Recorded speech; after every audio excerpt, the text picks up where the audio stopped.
wanted to recover and rebuild. After that, we were struck hard by earthquakes, the pandemic, and most recently by Hurricane Fiona. We have not been able to fully recover. Hurricane Maria was terrible. We lost everything, and some people even lost family members. Mine was one of the families that had to seek refuge in the mainland with the purpose of bringing stability to our families. But something told me that I had to come back to Puerto Rico. And it was then that the Centro Sorisolina Ferré gave me the opportunity to become part of this amazing team. I have learned a lot during these years. There is no doubt we are a resilient and hardworking people. When one looks at our communities from the standpoint of privilege, it all sounds like an exaggeration. But when you dive deeper into them, you realize that the problems are much greater than one thinks. But as Sister said, serving is our way of talking. And that is how we will continue to do what we do every day until we lift up our communities and our island of Puerto Rico. I want to thank President Biden and First Lady Jill Biden for their visit. I am also grateful for the support and assistance that they have provided so far. I hope they are able to understand our most basic needs. And I am deeply honored today to be able to introduce President Joe Biden. Thank you.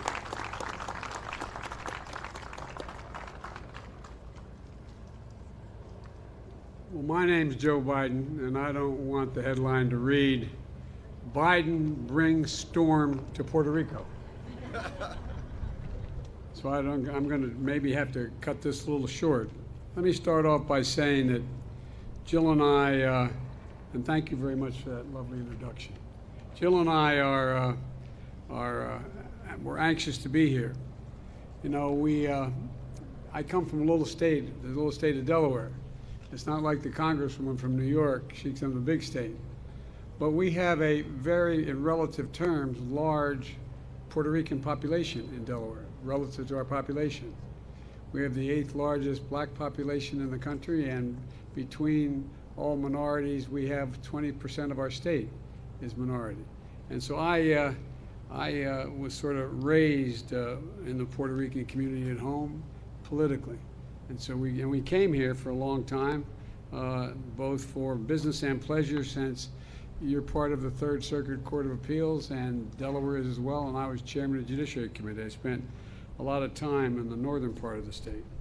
But look, it's people like you who do so much for your community and are going to make such a big difference as Puerto Rico rebuilds.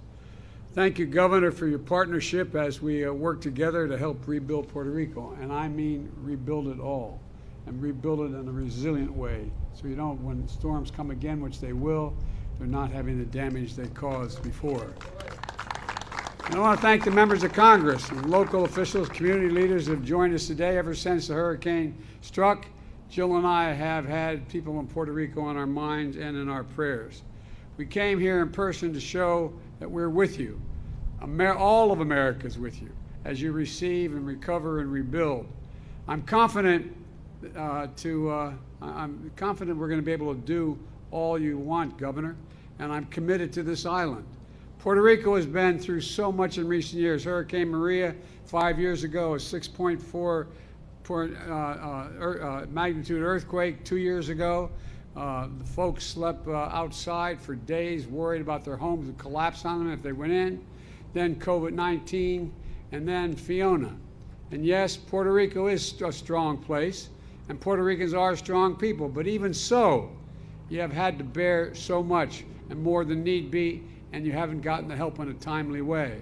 And this latest storm dealt a serious blow to all the hard work that have been done since Maria. Roads and bridges built after Maria have been washed away again. Families who spent their savings to build new homes after losing their last ones have seen them flooded away. Crops decimated, farms destroyed. Here in Ponce and communities nearby have been hit the hardest. And for days, people live without power, without water, some still in that circumstance. No idea want to be back again. And for everyone who survived Maria Fiona must have been an all too familiar nightmare. You know better than anyone that over time, these losses add up. And so Puerto Ricans have lost loved ones in this storm and in the perilous disasters. And the number can feel abstract sometimes when you hear a number, but every number is a person, every life lived. We read the obituaries and remembrances, and they all feel like people we knew.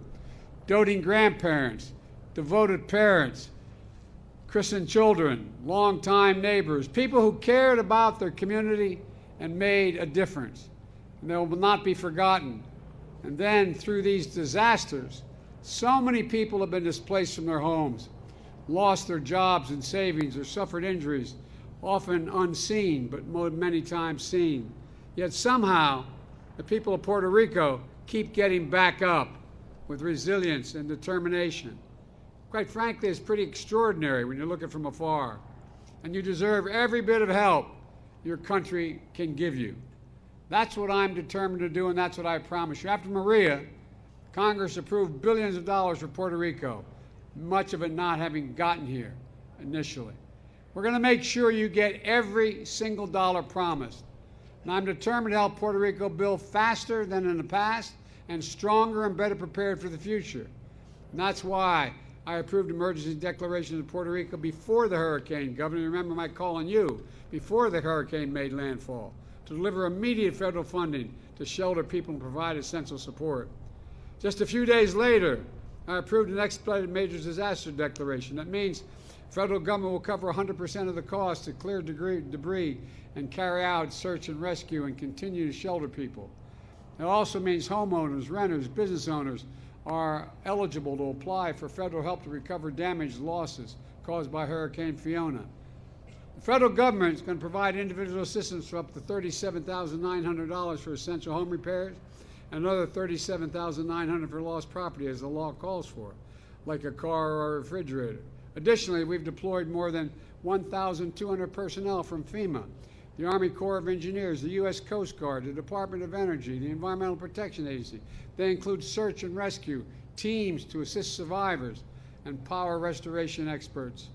Power is now back, as you pointed out, Governor, at 92% of the island, and water is back at 95% of the island, thanks in part to the dedicated IBEW workers and federal support staff. Now we have to get to 100%. And here at this facility, you can see some of the generators from FEMA and the Army Corps of Engineers that were transporting to places that still don't have power. Here they're loaded onto trucks and brought to locations in hospitals and shelters, paired with fuel trucks so generators can be gassed up on site. My administration is also providing financial assistance to help families and individuals right away. Many families are scrambling to pay their bills right now to fill up their gas tank, to put food on the table. They can register at FEMA cash assistance for $700 to help cover the essentials for just a little while. So far, nearly 200,000 households across Puerto Rico have received this cash assistance. $700 won't replace what you lost, not even close, but it can help take care of some of the little basics while you catch your breath and get back on your feet. And FEMA has made crisis counselors available when you're, whether you're a survivor or a first responder. If you need help or just someone to talk to, people are here for you. The hotline number is 800-981-0023. I'll say it again, 800-981-0023. Don't be embarrassed to call. Whether you're Spanish or English-speaking, counselors will be standing by to help you. At times like these, Americans come together, and I'm grateful for our personnel of FEMA and other agencies for the hard work these past few weeks. Many of our FEMA staff, as been pointed out, are from Puerto Rico, are Puerto Rican.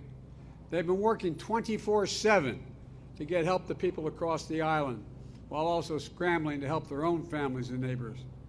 I want to recognize the local first responders, including Puerto Rican National Guard, who have been working round the clock, and I mean it literally round the clock.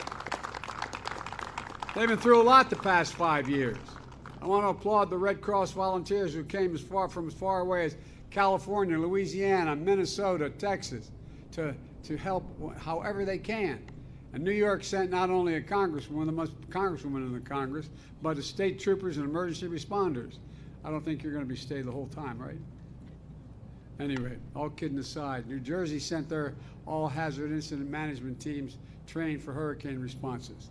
These states are home to two of the largest Puerto Rican populations in the United States, New York and New Jersey, and their sisters and brothers in Puerto Rico needed them, and they answered the call. Most of all, I want to recognize the heroism and selflessness of so many people across Puerto Rico. The main story that has been reported is the storm, but there's another story, what ordinary people did when the storm hit. Literally, the day after the hurricane, the day after, churches and community organizations opened a network of kitchens across the island to cook hot food for anyone who needed it. Folks delivered food to the elderly who were housebound.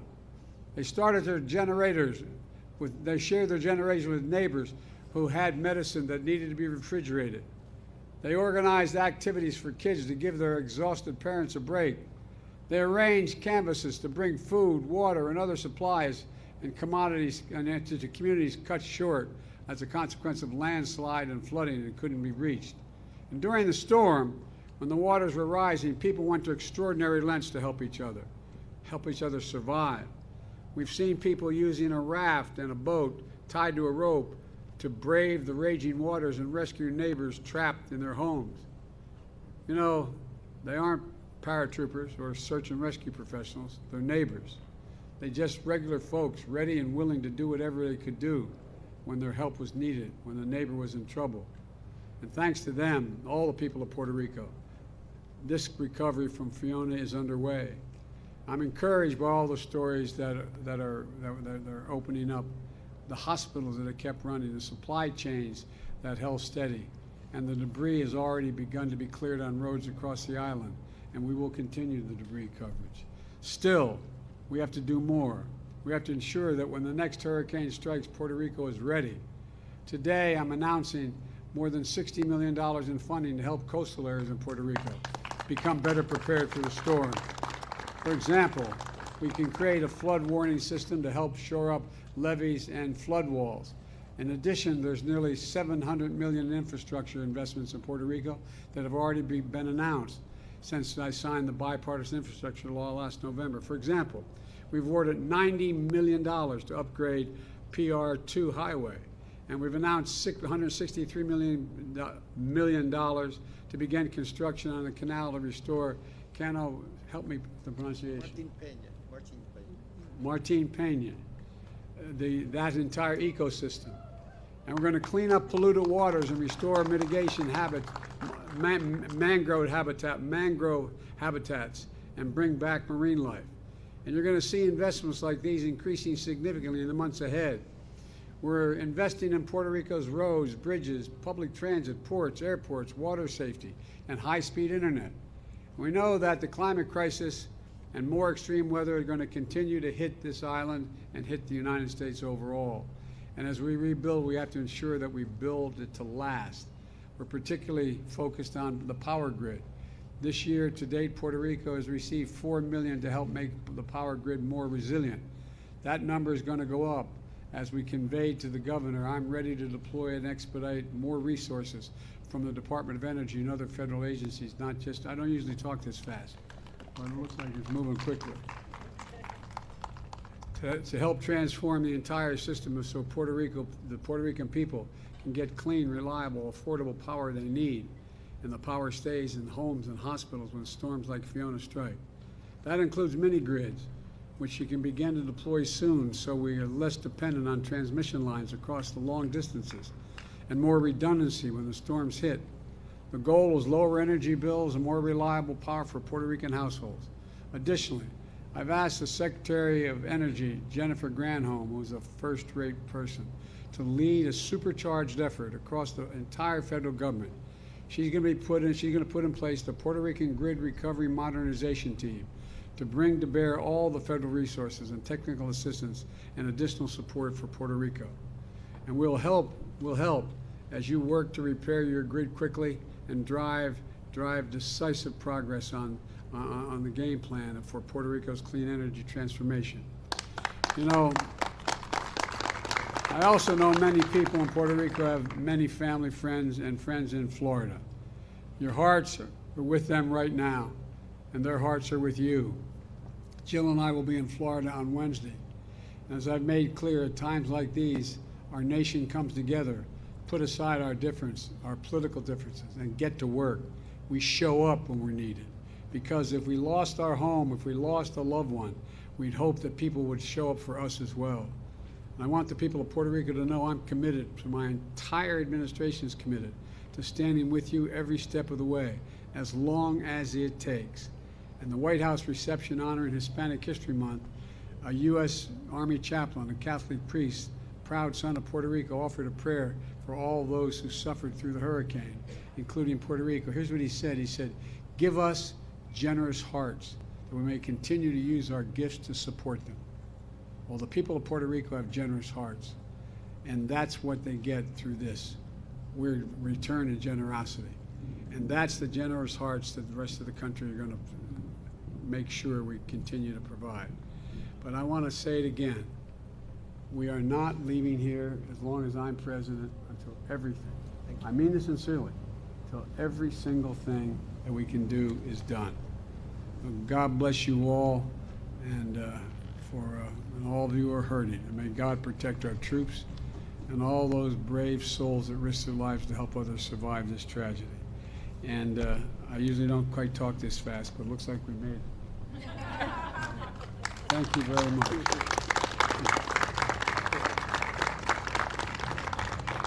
I want to bring up the, do you mind, go? I was up in New York with the mayor and with the governor. And what they wanted to talk to me about, they wanted to talk to me about Puerto Rico.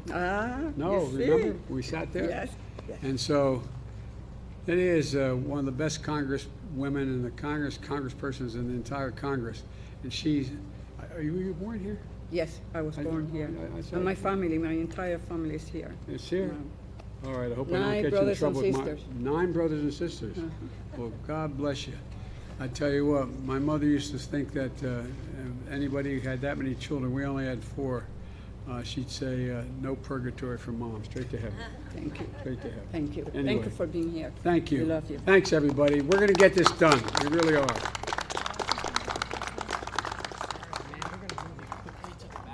We're going to move me quickly. Okay, thanks, everybody. I really mean it. Thank you very much.